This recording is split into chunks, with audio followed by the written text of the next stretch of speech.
a big corruption scam going on, a whistleblower is necessary there, just like, hey, in the White House, Nixon is, paying off the burglars, whistleblower, right? Right. Okay?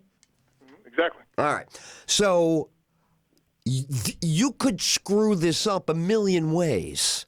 If you whistleblow recklessly, thoughtlessly, half prepared, all emotional and no reason. There's a million ways it can go wrong because it's not just throwing a toggle switch here.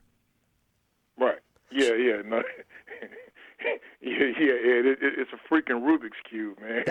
That's what I. So go ahead, walk me through it. Scare the hell out of me with that Rubik's Cube. Go ahead. All right. Well, the problem is, Ed, is that there is no real universal whistleblower law, and that a lot of times it depends on the area that you're blowing the whistle in. There's different stuff that applies to intelligence community, national defense whistleblowers. If you're in law enforcement, blowing the whistle is a whole different thing. If you're, I was scared enough just blowing the whistle at the U.S. Department of Agriculture. Imagine Serpico. You got to be a mind reader. See, this is why I love you. I'm thinking Serpico, 8 seconds. When you said that, I go, oh, my God, Serpico with his head in that doorway, the Al Pacino movie. No, absolutely. That's it. That is it. Yeah, keep going. Sorry. Yeah. So when you blow, it's one thing to blow the whistle when you're around, cattle or, the cattle farms. It's another thing to blow the whistle when you're around people with guns, or people that can have you killed or disappeared, whatever. And then it's another thing blowing the whistle on the courts, in the justice system. The whole judicial reform movement is incredibly dangerous. And so one is you have the different spheres of areas where you can blow the whistle. Two, there's different laws related to each of those spheres. And then you get into OSHA, and a lot of stuff becomes driven by state law. So that's the thing, is it's really a maze. And a lot of times when people blow the whistle, we've talked about this before. Really, I blew the whistle in self-defense. What happens is something happens. Somebody sees something wrong on the job, and essentially they try to fix it. Usually they try to do it by going to their supervisor or their upline, and they mention, hey, something's wrong.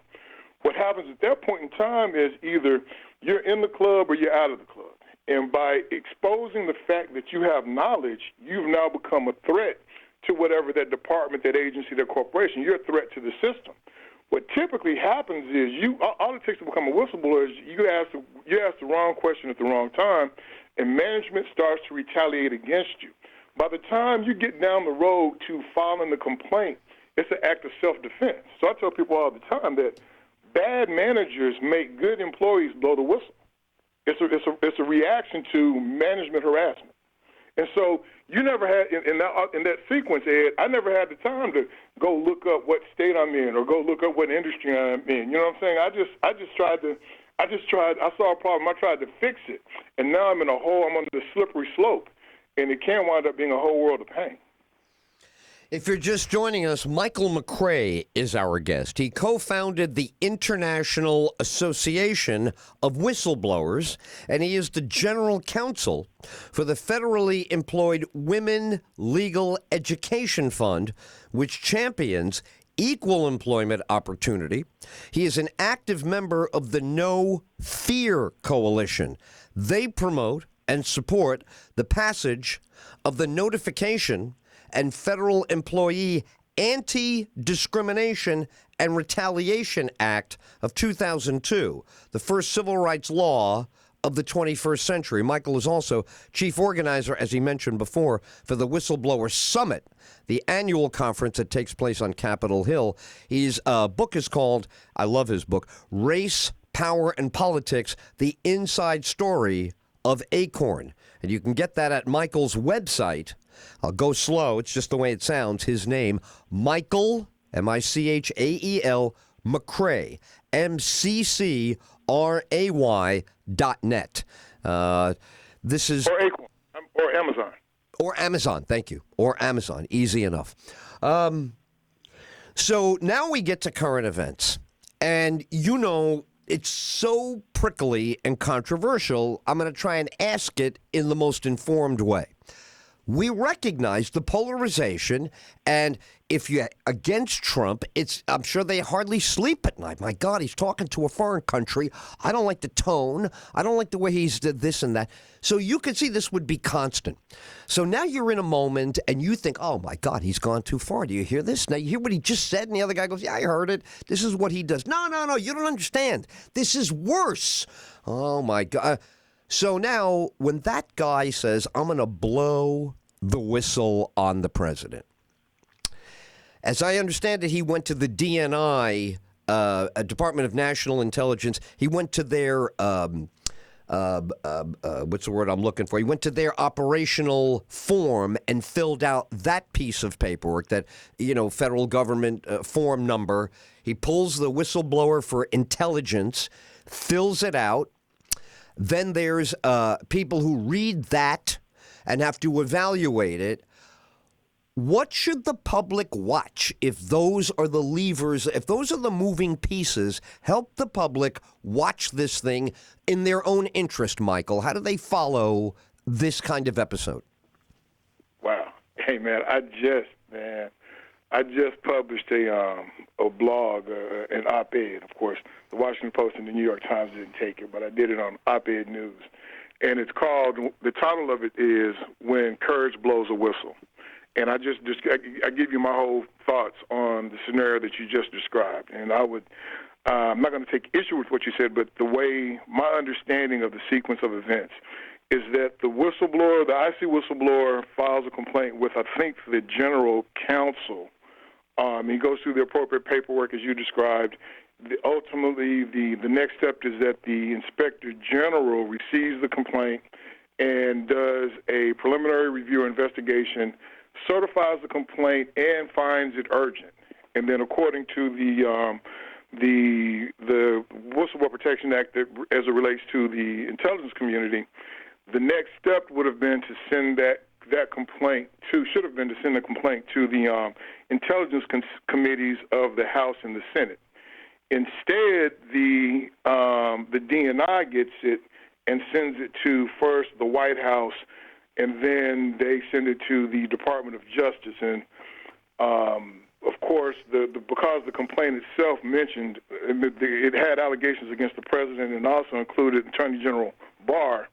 You're literally asking the people that are being complained about to forward the complaint to the proper authorities.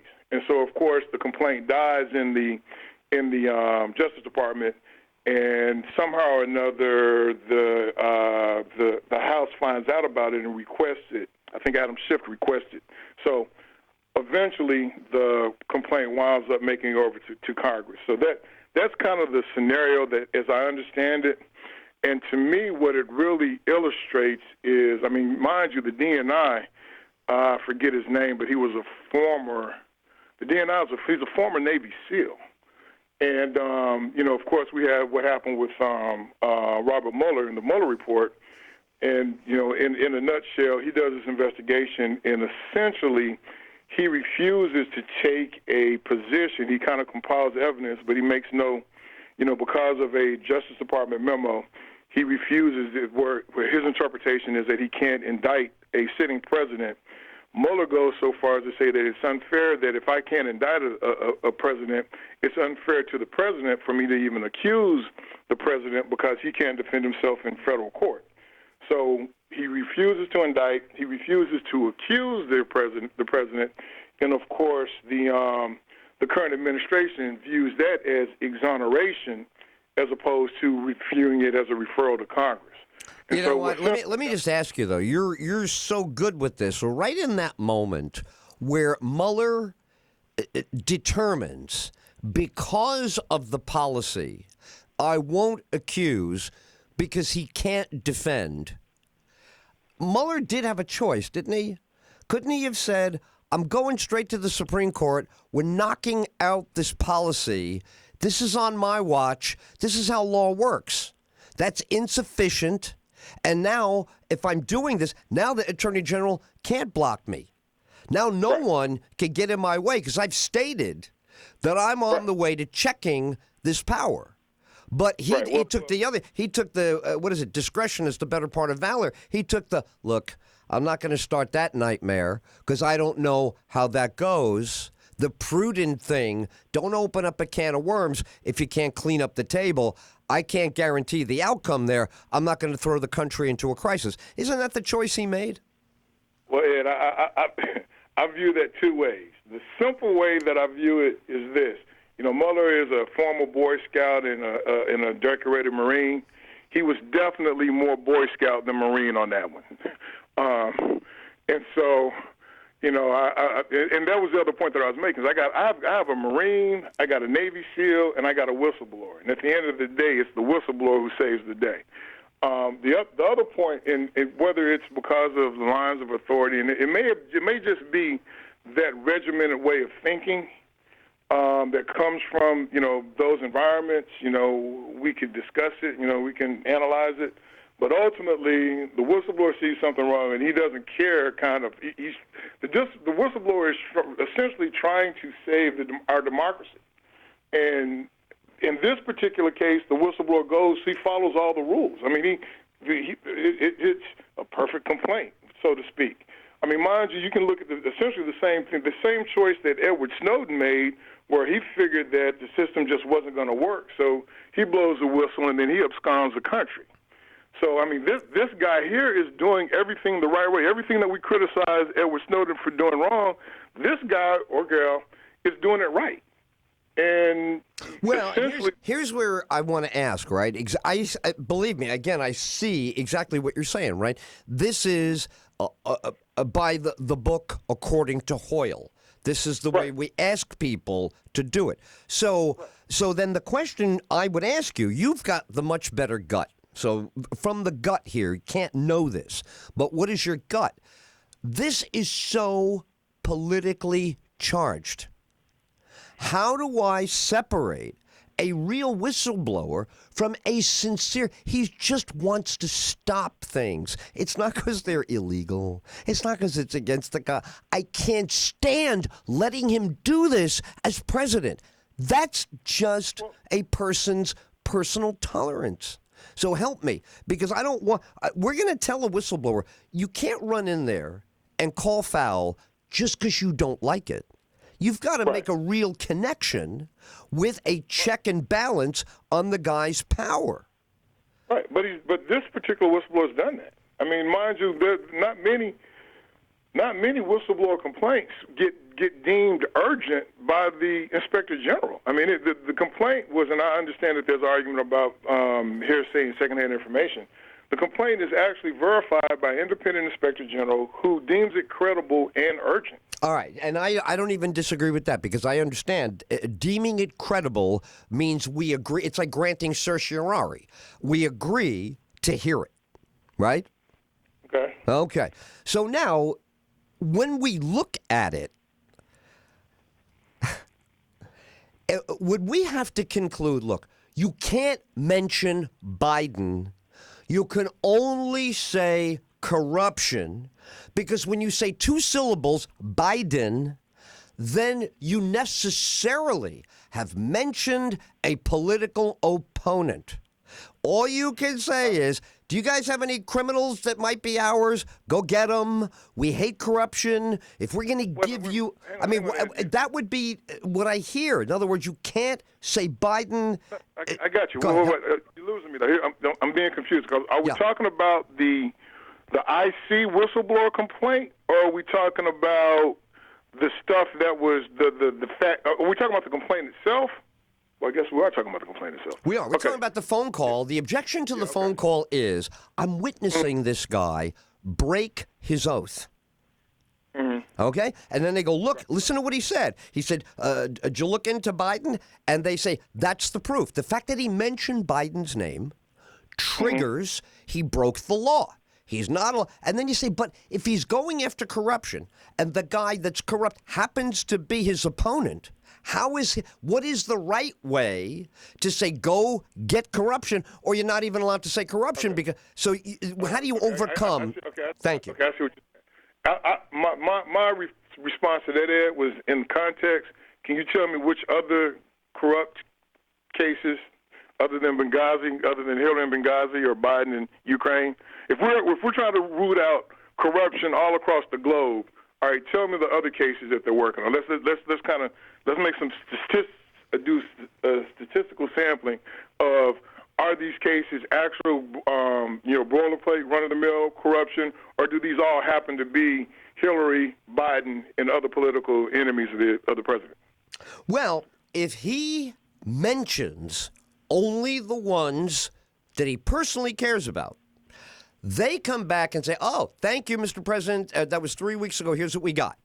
I found 18 corrupt people and one Biden charge. He would be corrupt if he says, well, I don't care about the 18. Just give me the Biden dirt. But if he then says all eight, or he didn't have to mention Biden in the first place. Well, but that's what I'm saying. Why is he punished for 2 syllables when we don't know if they're only going to go shake Biden's tree, or they're going to get every corrupt thing and send him a printout on every questionable payment? In other words, he didn't say you got to do Biden only. He just used Biden. Biden's a well-known name all over the. So you know what I mean? Is he punished? Yes. Help me out. How about this? Let's have him testify under oath and see what really comes out. But see, that's the thing. Why does he have to prove stuff? He's an American, right? Like, he's not a Nazi prisoner that under a spotlight he's got to tell you he's the president. He didn't get arrested now just to prove he didn't steal a car. I mean, why would he have to go? How's he go ahead. Get arrested? How's he going to get arrested if we've got a Justice Department that feels that he can't be indicted? How do you get to the arrest and skip the indictment for a federal act when we're under this policy that you can't that you can't even indict the president? Well, all I meant by that was, why should he have to pass a predicate in order to do what he sees as the right thing if the only mistake he's making is mentioning Biden? He accidentally admitted it on tape. What's that? Meaning he accidentally admitted it in a transcript. I mean, to me, Ed, he's not allowed to enjoy catching an opponent while he's doing the right thing. He's not allowed to enjoy that. This son of a gun thought he was going to get away with it. I'm going to nail him. I'm taking him down because I'm enforcing the law. He goes, while holding millions of dollars of aid for But it's okay. The predicate is corruption. The predicate is illegality. The predicate is not he's on the ticket against me. Right. The predicate is illegality. And the context is that he's in a position, he's withholding aid that's already been approved by Congress. He's withholding, he stopped the horses on that. You guys will not get this aid until we do this other thing. Well, that's a Biden predicate. That's a Joe Biden precedent. He can say, well, that's exactly what Biden did publicly. This guy doesn't get the money till he does what I say. America probably does that a lot with countries. You do what we tell you, then we send you the money. But not to political opponents, though. That's my point. Now we're back to what matters. Why, if that is the critical mistake, how do we justify that using the name Biden could stop him from being able to root out corruption that's Biden plus others? That doesn't sound right, that he can't go after a guy. You made a mistake, Mr. President. You mentioned Mr. Biden, so therefore you're wrong. Shut up. Go in the corner. Nothing happens. Wait, that would be idiotic. We would say, look, you did something wrong. What I would agree with you is that if there was a probe on corruption in Ukraine and whatever other places that America decides that they want to root out corruption in, right. And it just so happened that Biden got caught up in that, right. I feel one way about it. But the thing is, then let me ask you. All right, then that's an excellent point. Let me ask you. Giuliani got ripped the other day for some interview, but he held up an article in the New Yorker. The New Yorker, a liberal, independent publication, not on the White House payroll, they attacked Biden's corruption in an article. That seems to be legitimate predicate. I mean, you could say, well, we checked out the article, half true, half not. But this idea that only Trump people have thought Biden's a big, horrible corrupter. This is not true. Liberals think he's a corrupter also, and they tried to make a case in the public dialogue about how corrupt he was. So I don't think this is out of nowhere. It's not out of the ether. I mean, that's a legit. Hey, can you give me somebody other than, because of some of the crazy stuff Giuliani's been doing lately? I gotta. Can you give me another example? Because some of this stuff has been kind of out there, and I'm not familiar with the exact article that you're talking about. And then I do know that there's this argument about this dossier that's going forward, and people are reporting some materials to be something that they may or may not be. So can we get another example? Yeah, sure. If you just look at Obama's deals, okay, his executive order, authoritative decisions, they also look like there's political influence. It looks like people who either contributed or agreed also received his favor. And I don't think it was noteworthy then, because I've assumed since George Washington, if you know the president, you get stuff. And I don't think the world's going to stop that. So, well, I mean, generally speaking, they talk about, politicians and horse trading, that there's a certain amount of that's inherent in the business. I think the question becomes, kind of where do you draw the line? Yes. And I think that perhaps naming the leading candidate in the political campaign against you might be that line, Ed. I love you. I love you for being on the show. I wonder, Michael, are we witnessing right now, and then tell me if it's healthy or not, are we witnessing the destruction of another norm? Maybe the norms have to go. Maybe our norms are dated. Maybe we have more dynamic personalities at a level of power where we used to get like the reverent papal whisper in the hallway, president's. Now the president's a dock worker. He's slapping, kicking, cursing. He's calling women babes. He's calling women babes, telling them they have nice bodies, and the world's having a cow. Right. Now, I think you've really hit on something, Ed, because it's one of those things that, it was interesting to me that with Facebook and social media, and you have all these companies that are talking about that they're just disruptors. I think maybe it was Zuckerberg that was talking about just go fast and break things. And we had Uber, which broke taxi cabs, and we've got Airbnb, which broke hotels. We messed around and may have broken our democracy. And the norms that we use now versus the norm, even if you give Mueller the benefit of the doubt, and he was doing things by the book that was written during the Nixon administration, the whole media landscape has changed. The alignment of the parties has changed. The gerrymandering of the districts has changed, so that where once upon a time you had liberal and moderate and conservative Democrats and Republicans, the parties have realigned themselves so that there really are no moderates. It's a different world. And maybe we do have to reevaluate where we are in the context of society as we're living it now. Michael, I have to say, makes me so proud that you said that on my show, that millions of people across America are going to repeat this. It's a different dialogue, man. This is the dialogue America needs. You just said it better than I could. Maybe we do. I'm going to be okay if we do. I'm going to say we should keep walking toward the new and reaching in to what we've done. Thank you so much for this time today. When people want to follow up with you, they're going to go, where do you prefer first? Which website is the easiest way to follow up? Hey, send everyone to www.whistleblowersummit.com, whistleblowersummit.com, and that'll get you in contact with kind of our event, and you can be introduced to the community of whistleblowers.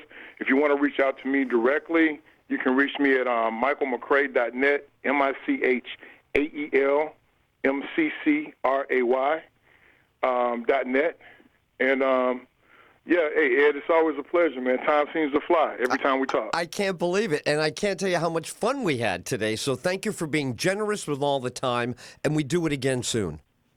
Hey, can I give you one more thing? Oh, please. Absolutely. Yeah, so Ed, one of the reasons I guess we haven't had a chance to talk lately is I've really been doing something with the summit, And that is because before, the last time we talked, it was the Whistleblower Summit for Civil and Human Rights. And one of the problems that we had was we were getting very, very good guests and good audience, but it was more limited to kind of whistleblowers, advocates. It was kind of elitist. And what we wanted to do was, we were trying to figure out how do we get more corporate support. We've got lawyers, nonprofits, and media support, but we really didn't, no matter what people say about corporate integrity and business ethics, corporations really don't like whistleblowers. And the other thing we were trying to do is figure out how do we broaden the audience? How do we get not just me and you, but, my uncles and cousins and just ordinary people to be interested in whistleblowing? And we finally settled on this, that everybody loves whistleblower movies, even if they don't like whistleblowers. And the only corporations that seem to like whistleblowers, or at least whistleblower movies, are film studios.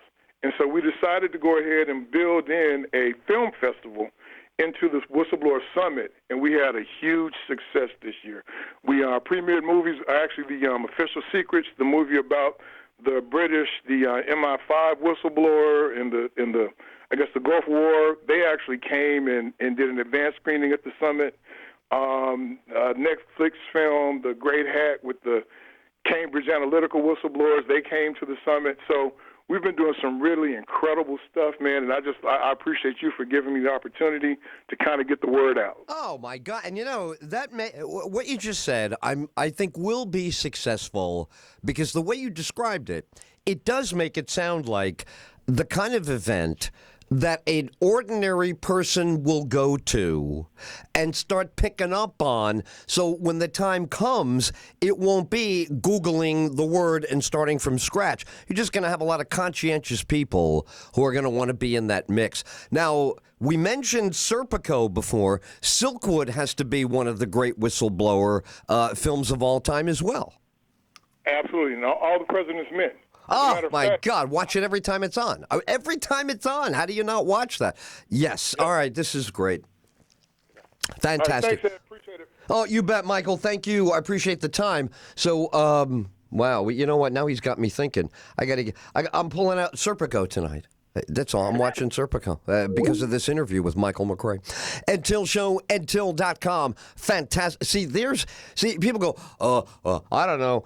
I tuned in. I heard something on the news. I don't know what they were talking about, tuned out. Now, if you happen to have tuned in the last 20 minutes or so, you get 1,000% of what's going on with whistleblowers. Now you have a clue. People go, I don't have a clue about what's going on there. Yeah, now you do. EdTyll. It's time for the EdTyll Show.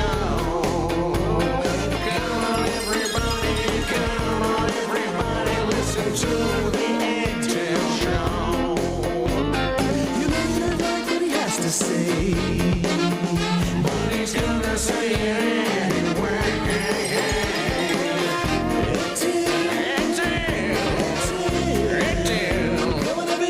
Come on, everybody, EdTyll Show. He's the baddest cat around. He got the sharpest tongue in this whole damn town. EdTyll. Come on, everybody, to the EdTyll Show. God, somebody said the other day, do you realize 45 years of doing a radio show? You gotta be crazy, man. Make much sense.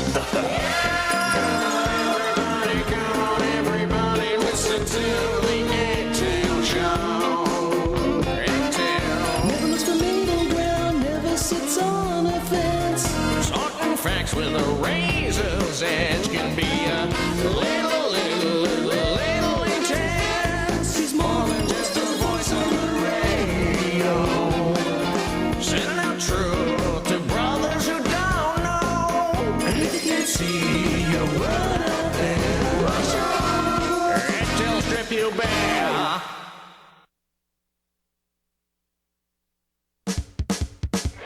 May not like what he has to say, but he's gonna say it anyway. He's the baddest cat around. He's got the sharpest tongue in town. He's EdTyll.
gonna strip you bare. Hey, is EdTyll? Is EdTyll? EdTyll. You may not like what he has to say. He's gonna say it anyway. It's EdTyll.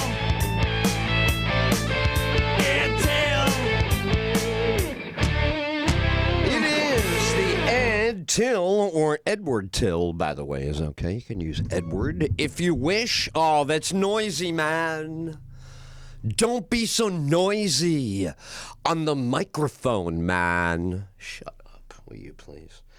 All right, what are we doing here? Oh my God, you know, I learned this yesterday. So glad.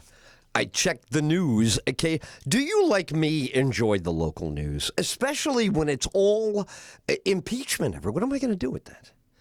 Yeah, what am I supposed to do? So sit there and listen to you yell all day? I'm not into. I can't do anything with that story. Here's what I can do something with, though. I am living. Hold on.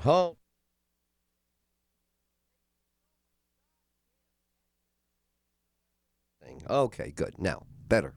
Better, much better. Thank you. Here's something I can really do something with. You're going to love this. I am now living.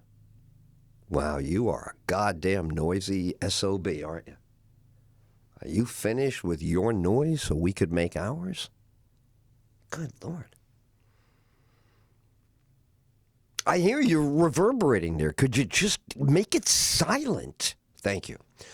All right, yeah, because you have to shut the door. That's what helps. Shut the door. Thank you. You know, you're distracting the hell out of me over here. Do you know that? Could you find a way to make no noise of your own? That'd be great. Thanks.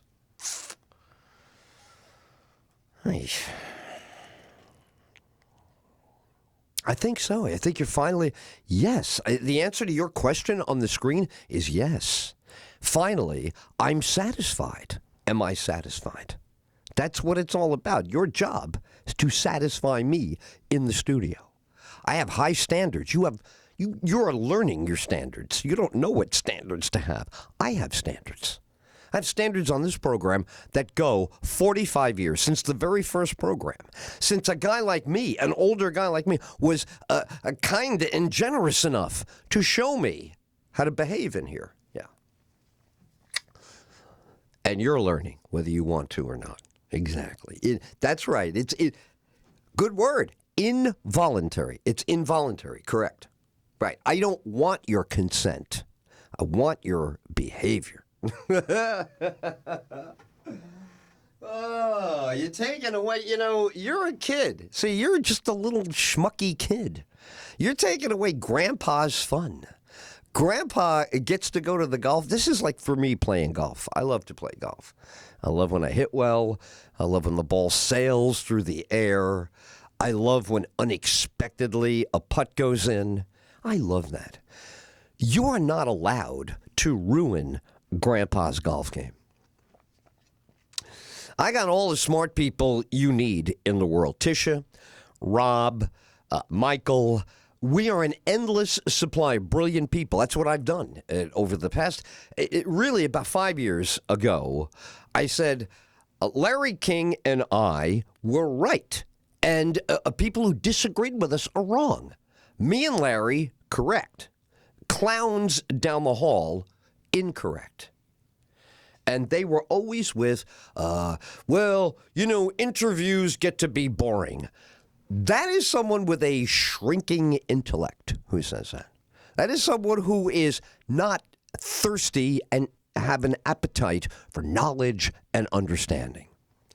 EdTyll listeners, people who've been with me, the guy, I love my guy who writes from Atlanta has been forcing the grandchildren to listen. This is my hero. He says I'm his hero. Sir, you are my hero. So we'll just have a mutual heroic view of one another. So that's what we're all about. An EdTyll listener like that for 32 years. You don't have to wonder if that man has intellectual curiosity. And by the way, his lovely wife, who's always in the photographs that he sends. He always sends a picture of, and you can tell it's not a selfie. Now, we don't like selfies. If you want to get on the bad side of the show, flood me with selfies. You want to get on. We love people who just take photographs, who have someone else hold the camera and photograph them in front of their boat, in front of the fish that they caught, in front of the pavement that they repaired the concrete. Look how nice that stoop looks now. Oh, what? Grandpa spent 2 weeks restoring that. Doesn't it look brand new? Looks gorgeous. Yeah. Okay, that's what Grandpa does. While you're out there farting, using a cell phone, yelling at the traffic, losing your mind. Genevieve, I'm with you. Genevieve writes to me. I love you, Genevieve, by the way. I love Genevieve. She's not even in my family. I love Genevieve as much as I love my aunts. She reminds me of another aunt of mine. Genevieve is my Aunt Florence's friend from childhood. And completely on her own, Genevieve and I have connected. And Genevieve has nieces that I went to school with, and that may be how the Facebook's connected, but it doesn't matter, because Genevieve and I are on the same wavelength. Now, she's got a couple of years on me. Yeah, she's with my aunt's graduating class. But she just saw a picture of her yesterday on the Facebook, being visited by some of her young ones in the family. She looks off the hook, beautiful, terrific, gorgeous, and bright as could be. Yeah, people will go, oh, the senior citizens, you better bite your lip if you're talking to me. Genevieve is on it. So the other day she writes to me, or to everybody on Facebook, not to me personally, but she puts on the Facebook, doesn't it make you laugh when people go speeding by you on the road and they wind up at the same red light as you? And I've enjoyed this since I was in high school. I've been enjoying this all my life. It's one of the great free enjoyments you get in life. Other people being a total jerk in public, and then you get to watch them fail right in front of you. It's one of the best things. It's a real bringer down-to-earther experience that we could all use. It reminds us that no matter what we think, no matter how smart we think we are, we all have to stop at that red light. Love it. Love you, Genevieve, for bringing it up. So this is what I think we're doing here every day. People go, there's a million talk shows. Oh, I heard of you. Oh, you're the shock jock, aren't you? Oh, you're the blah, blah, blah. It's never, hi, how you doing? Never. It's always two-handed. It's always, oh, yeah, no, I've heard of your show. And here we go. Wait, 1, 2, 3. And, one time I had to disagree with you. One time I had to turn you off. The other time I had to punch you in the nose. The other time I threw the coffee out the window. Then the other day you said something. I yelled at my kid. I slammed the door. You said, what is this emotional breakdown? Well, you're very opinionated, You're very, and I don't know where you come up with this stuff, but you seem to always find things that bother me. Really? Is that right? Yeah, you're always getting under my skin, I said, that's what I do. My job is to go find what is going on with us. I'm not interested in what they're doing in Washington. I don't care what anybody's doing at Tesla. A guy calls up the other day. Yeah, that's right, Bob. I want to talk about Tesla. And I'm like, oh, wow, this is going to be great. This must be a whistleblower from Tesla. This must be Tesla's grandson or something. And it's just some guy. Let me tell you how that's never going to work. Blah, blah, blah. I said, oh, boy, here we go. Back to, if I want that, I could just go call up Uncle Louie. Uncle Louie would always tell me what inventions were going to fail, how the Beatles are not going to, this will be, the Rolling Stones and the Beatles both thought my Uncle Louie was right.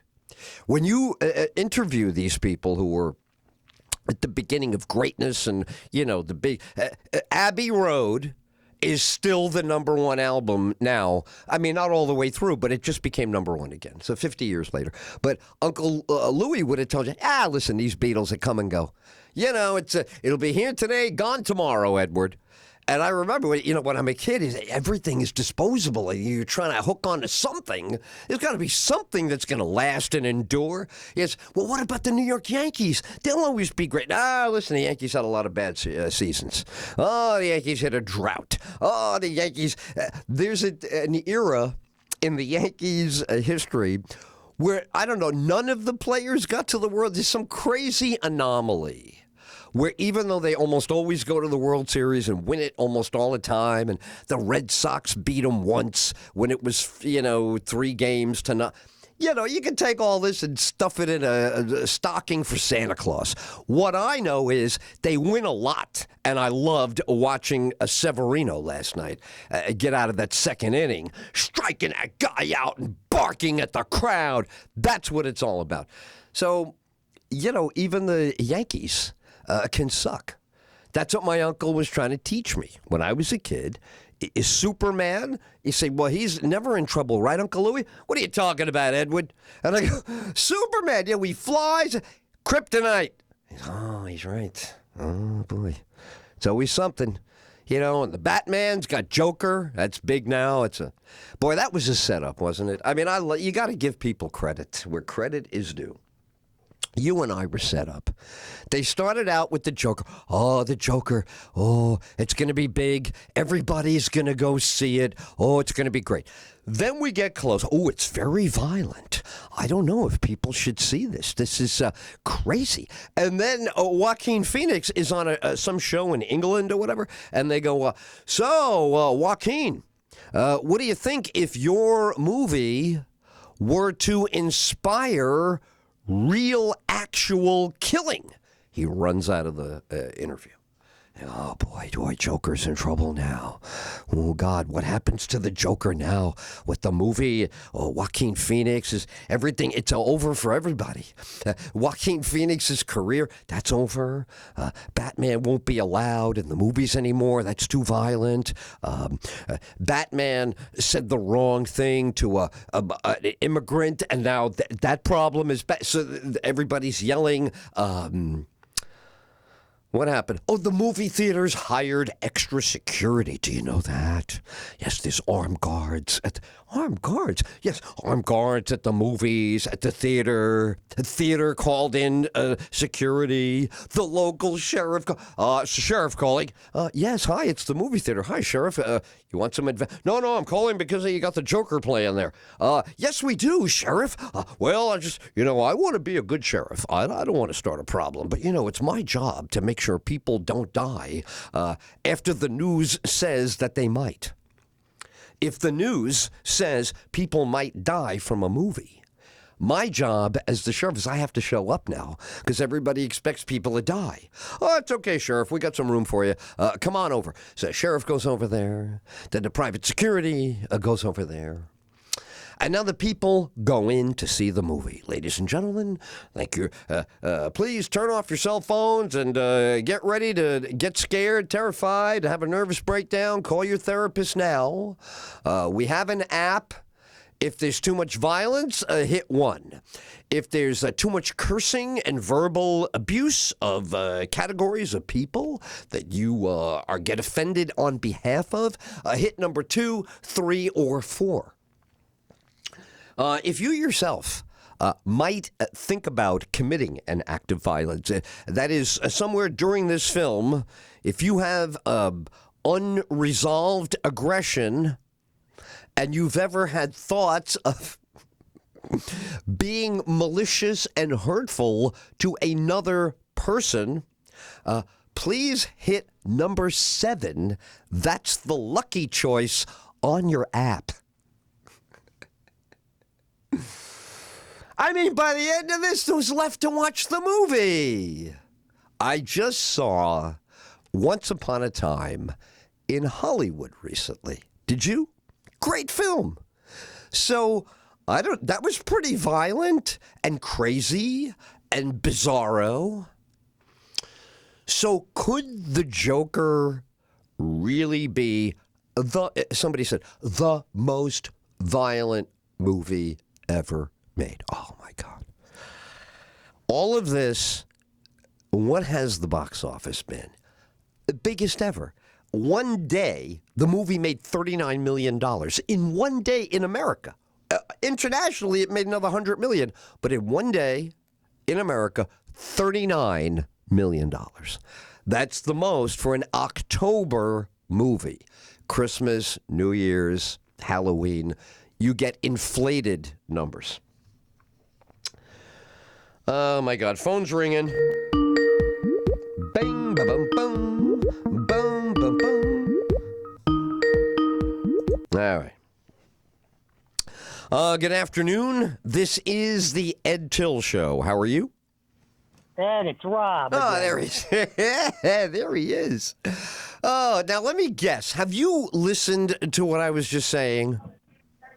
Actually, I had to go back in, so I wasn't. Oh, okay. Well, I'll ask you quickly. Is it possible in your mind, how old are you again for the audience?